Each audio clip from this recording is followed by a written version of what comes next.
2 days after this massive undersea eruption, the Pacific island nation of Tonga remains cut off from the world.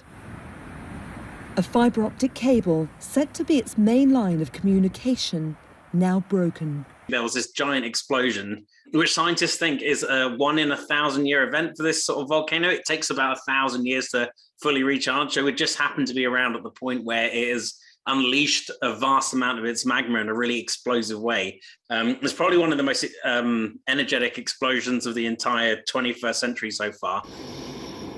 New Zealand has sent an Orion surveillance plane to assess the damage. Australia is also sending a military plane to help. We will be working closely with the Government of Tonga, with Her Royal Highness, the High Commissioner of Tonga in Canberra, to ensure that we are able to deliver the sort of support that we provide to our Pacific family and our Pacific friends.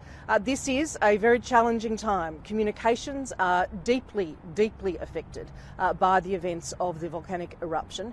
It has been felt in other parts of the region.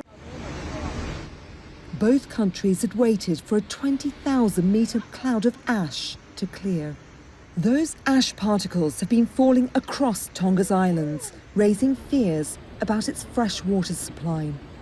And there's also thought to be widespread damage after tsunami waves washed up in Tonga's main island, Tonga-Tapu, and buildings in the capital, Nuku'alofa, including this church. There was lots of shock because even though people have been experiencing these smaller eruptions for the last month or so, this really came out of the blue in terms of the size and scale of this eruption. And so it had taken people by surprise, as had the inundation from the tsunami waves.